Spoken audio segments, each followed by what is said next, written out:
Lennox Holt, you won't believe this. There are unfamiliar men and women living in your supposedly vacant house. Please call the police immediately and come to the property right now. Hearing the trembling voice of my lawyer, Casper Vance, echoing in my ear, I instinctively slammed on the brakes.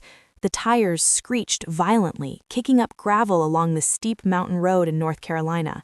My heart pounded fiercely in my ears, and I felt my fingers gripping the steering wheel turn white with tension. The property in question was a beautiful A-frame house standing deep in the mountains near Asheville.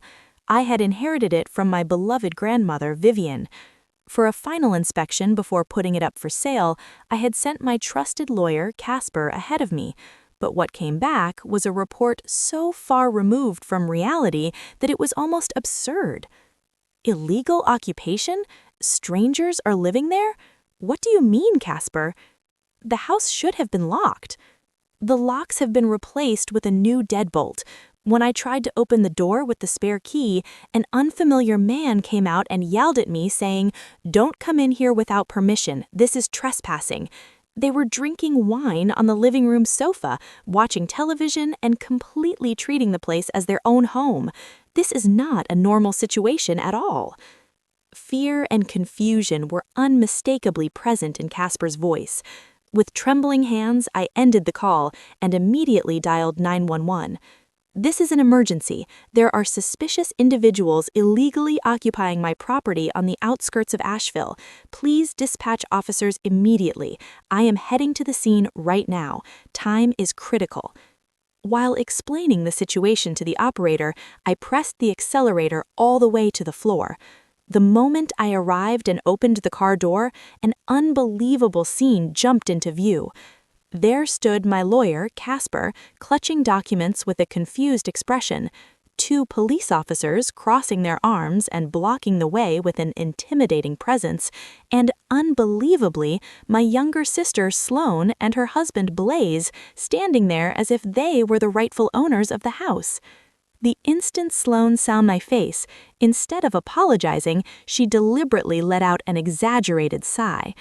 "Seriously, calling the police over something like this is way too much, don't you think?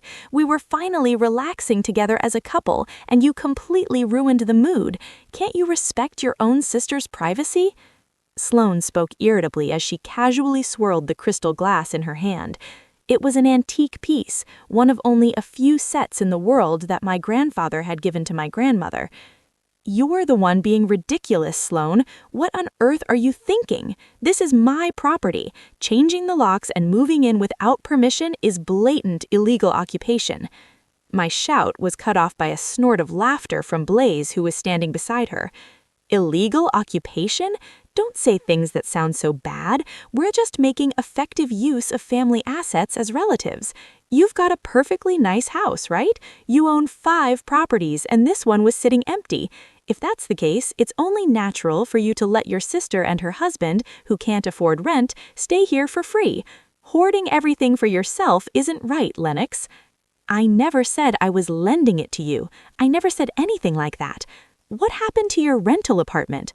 "Oh, that place? We canceled the lease last month. This place is free, and the air is great. We're even getting ready to move our registered address here. Got a problem with that?" I felt dizzy hearing the words Sloane threw out so casually.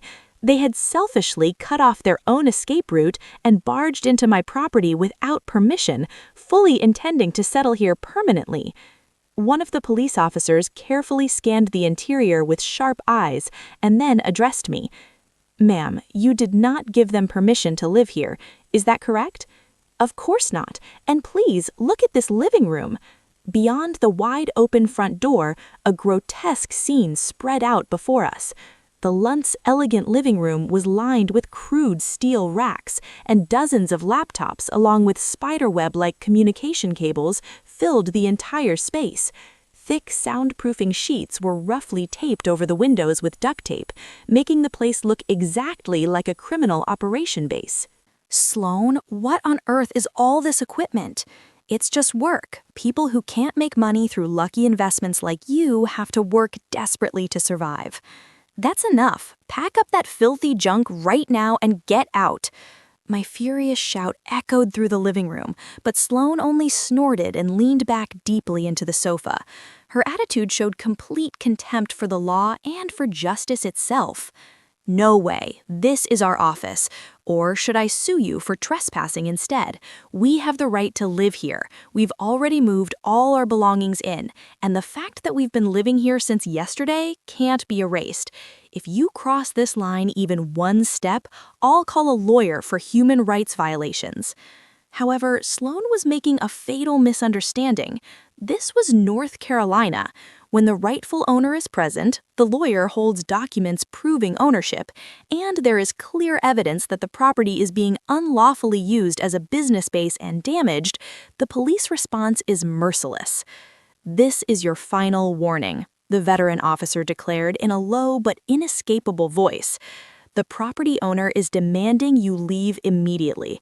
Since you cannot present a legitimate lease agreement, this constitutes first-degree criminal trespassing. Stand up right now." "Don't screw with me." Blaze flew into a rage and shoved the officer who stepped forward hard in the chest with both hands. In that instant, the air in the room froze completely.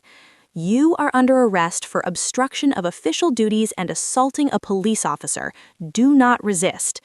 The officer subdued Blaze in an instant and slammed him to the floor. The cold, metallic click of handcuffs echoed through the quiet mountain valley. "Let me go! This is an illegal arrest! Police brutality! Sloane, help me!" "Blaze, what do you think you're doing, you tax-sucking thugs? Get out of our house!" Enraged, Sloane lunged at the officer's arm like a madwoman and dug in her nails. "Oh, looks like the wife too. Obstruction of official duties. Calm down and cooperate." Sloane was also easily subdued and handcuffed without much resistance. "Lennox, this is all your fault. Turning your own family over to the police? I'll curse you for the rest of my life. Go to hell." "The ones going to hell are you for turning someone else's home into a criminal base.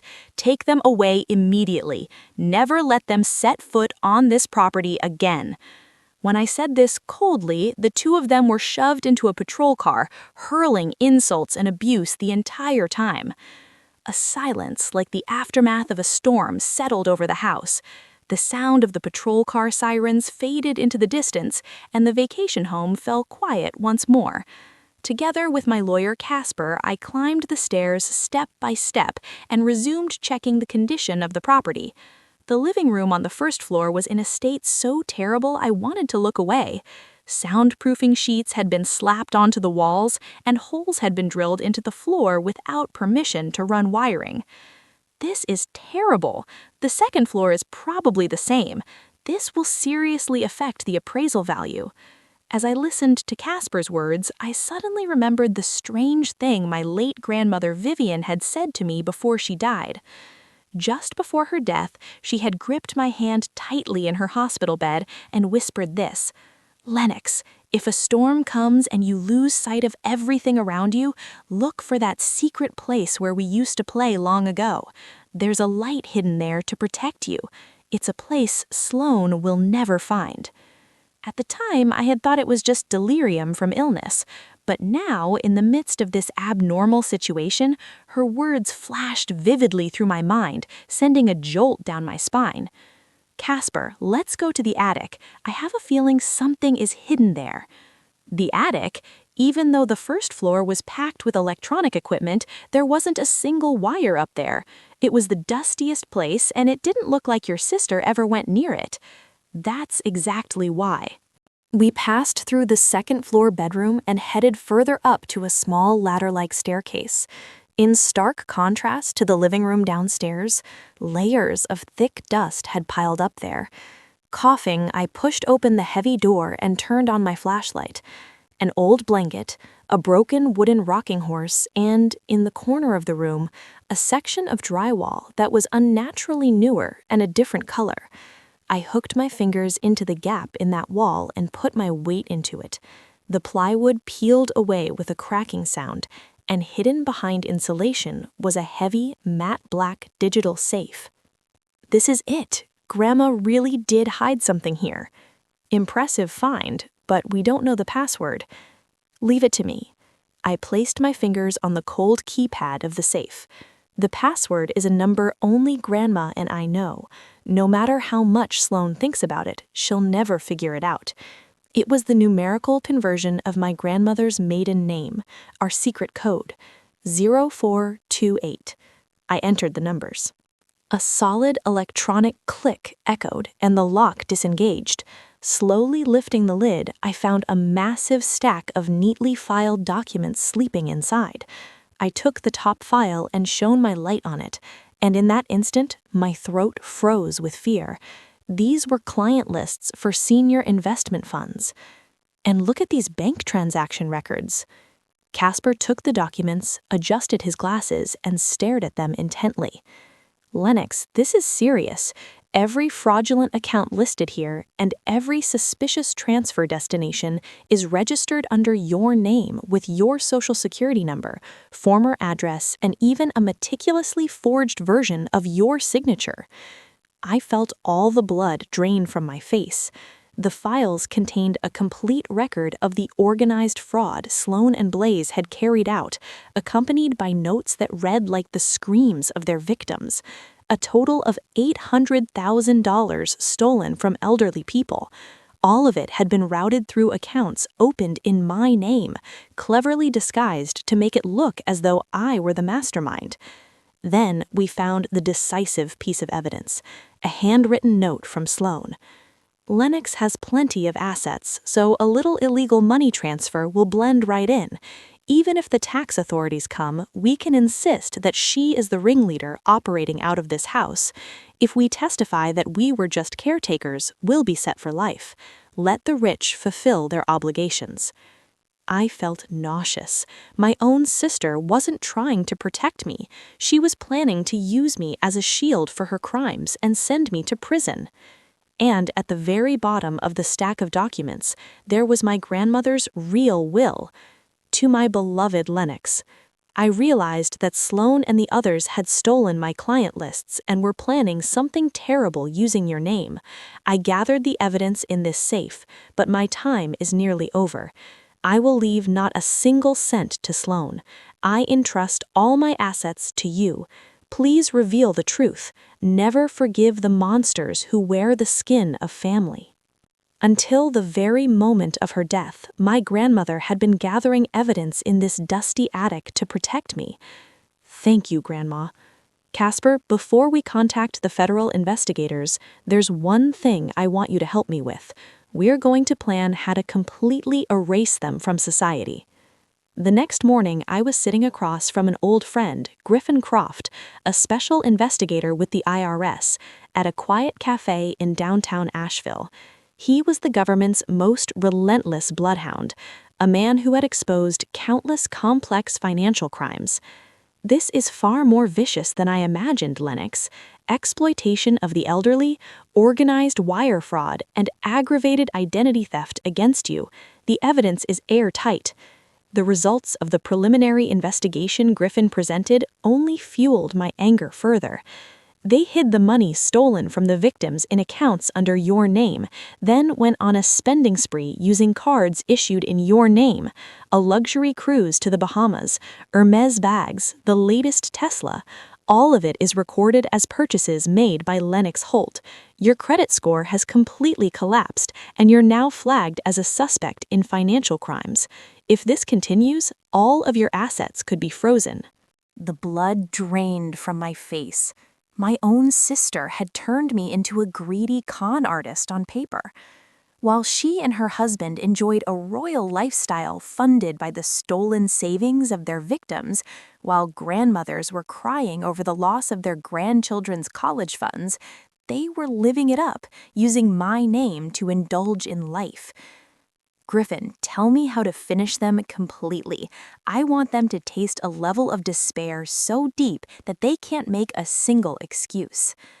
Griffin flashed a fearless grin and placed a compact, high-performance voice recorder on the table. As long as one party consents, recording is legal. Let's lure them back to that house one more time.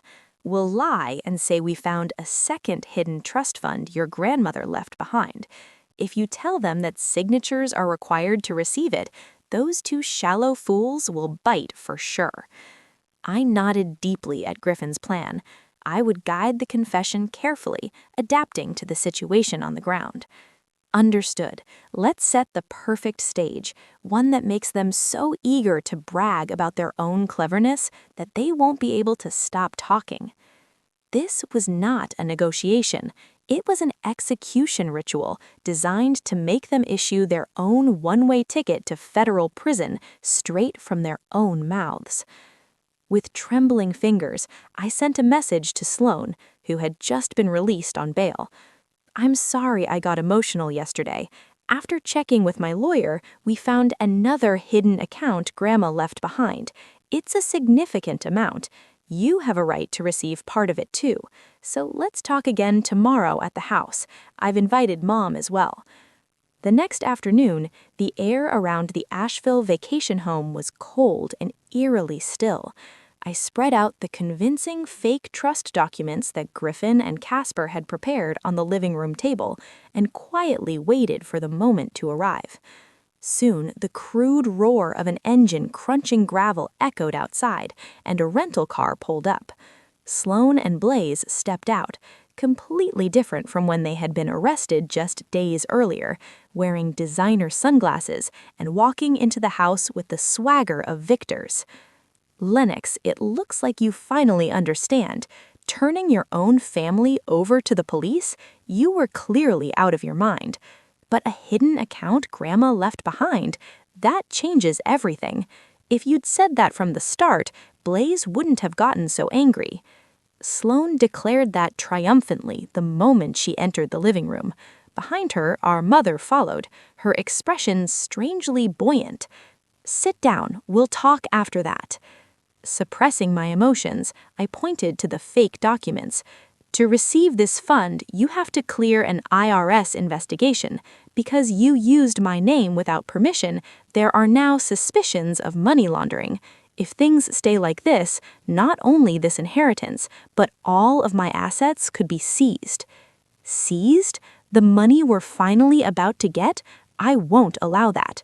Exactly. That's why I'll file a false amended return, claiming it was a business I had been managing under the table. That way, the money can be processed as legitimate income. To avoid seizure, I need every detail: when the money was moved, from whom, how, and how much. I need it all so the paperwork is perfect. Our mother leaned forward as well, drawn in by the promise of an inheritance. "That's right, Sloan. Lennox is saying she'll take the fall, so tell her everything. This is the best way for all of us to end up happy." By then, Sloan had completely forgotten how to doubt. Blinded by the enormous inheritance dangling right in front of her like a carrot, she'd lost all caution. "Fine, I'll be honest. Actually, we started opening accounts in your name 2 years ago." Sloan began speaking enthusiastically. The hidden recording device had begun capturing every word of her downfall without fail. Old people are shockingly defenseless once they trust someone. Sloan spoke in the tone of a successful entrepreneur. Inside my pocket, the voice recorder continued to pick up every ugly word she uttered without missing a single one. The method was simple. From Grandma's old client list, we filtered out wealthy people who lived alone and whose judgment had dulled. Then we contacted them under a very convincing name, Lennox Holt Real Estate Investment Advisory. Your name is well known in the industry, and more importantly, it's clean, so no one ever questioned it. Blaze proudly added from the side. The drop accounts we opened using your social security number turned out to be the perfect laundering machine. The money wired in by the victims went through there first, then was sent off to overseas Bitcoin accounts. Even if the police caught a scent, the account holder was you. It would only look like a rich sister pinning the crime on her poor sister. A perfect plan, right? The two of them burst out laughing. But collecting as much as $800,000 must have been hard, right? When I prompted her, Sloan snorted smugly. Hard? Not at all. Mrs. Abernathy said it was her grandchild's college fund, but when we proposed a guaranteed investment, she cried with joy and signed immediately. Those stupid old people had no idea their money was turning into our Bahamas trips, the latest Tesla, and Hermes bags. In the end, money shouldn't be used by the people who have it, but by the people who are smart. Blaze leaned forward as well, accelerating the confession. Using your house as our office saved us rent, and using your credit let us handle big transactions. Your name was the perfect camouflage. About this trust fund, too, if you sign as the mastermind, I think we can kick back about 10% to you, a family discount. 10%? You framed me and made $800,000 and I only get 10%? Don't be greedy. You already have more than enough, right? This is wealth redistribution. Their confession could not have been more perfect. Motive, methods, victim details, and a clear admission that they had deliberately framed me. I slowly stood up, removed my sunglasses, and fixed the two of them with a cold stare. Thank you. I wanted to hear those words directly from your own mouths. Now it's all over. Huh, what's with that face? Hurry up and sign. I took out my phone and said briefly, "You heard everything. Come in." The moment my short signal echoed through the living room, the front door of the vacation house was kicked in with a thunderous crash. FBI, nobody move, hands up. Amid furious shouts, several men and women in tactical vests stormed inside. On their backs were large letters reading FBI and IRS CI. Leading them was Griffin Croft, the very man who had been sitting across from me at the cafe just moments earlier. He thrust forward his badge and fixed a cold stare on the frozen Sloan and Blaze. "What is this? Lennox, what does this mean?" Sloan screamed as she nearly fell out of her chair. Blaze dropped the whiskey glass he was holding, and the amber liquid spread across the carpet. "I told you not to move. Every word of your confession has been recorded in real time under federal investigation." Griffin spoke calmly and pointed to the small receiver placed on the table. What had been hidden against my chest was not just a recorder, but a live transmitter sending audio directly to the patrol cars where the agents were waiting. "No way! You were recording us? That's dirty. Trapping your own family like this? How low can you go?" Sloane's face flushed bright red as she lunged at me, but a female agent instantly twisted her arm behind her back and slammed her face to the table. "Sloan Holt and Blaze Holt, you are under arrest for violations of the Elder Abuse Prevention Act, wire fraud, and aggravated identity theft. You have the right to stay silent, but your confessions just made will be entered as evidence in court." In that moment, the living room turned into a hellish scene of chaos and screaming. "Wait, I had nothing to do with this. Blaze planned everything." "Don't lie, Sloan. You're the one who brought the client list." Just moments ago, they had been posing as invincible business partners, but the instant the handcuffs clicked shut, they began desperately hurling blame at each other. The sight was pitiful and almost laughable. Our mother had collapsed into a corner of the room, sitting as if her legs had given out. "Agent Griffin, please wait. This is a family matter. There's been some kind of mistake. Lennox, stop this. You'll stain the Holt family name." I returned my mother's trembling plea with a cold stare. "Mom, it's too late. They bragged with their own mouths about stealing grandchild's college funds from elderly people and trying to pin the crime on me. The reputation you wanted to protect was dragged into the mud by their own hands." Screaming and sobbing, Sloan was dragged toward the front door. I watched silently as the flashing lights of the patrol cars swallowed them whole. Several months after the arrest, the trial was held at the federal courthouse in Asheville. Sloan and Blaze, sitting in the defendant's seats, bore not a trace of their former arrogance. Their skin was roughened by detention, and they were dressed in cheap, ill-fitting courtroom suits.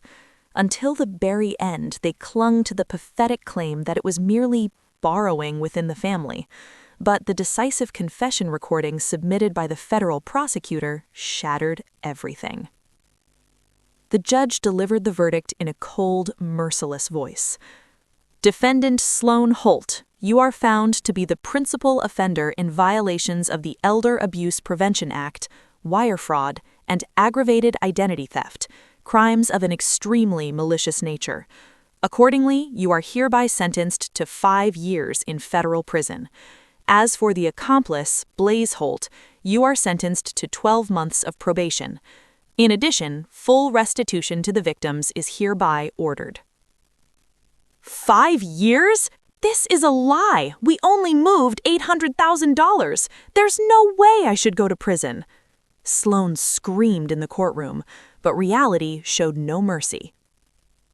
Furthermore, their assets were liquidated by the United States Marshal Service. Every sandcastle they had built with stolen money was exposed to the light of day and collapsed.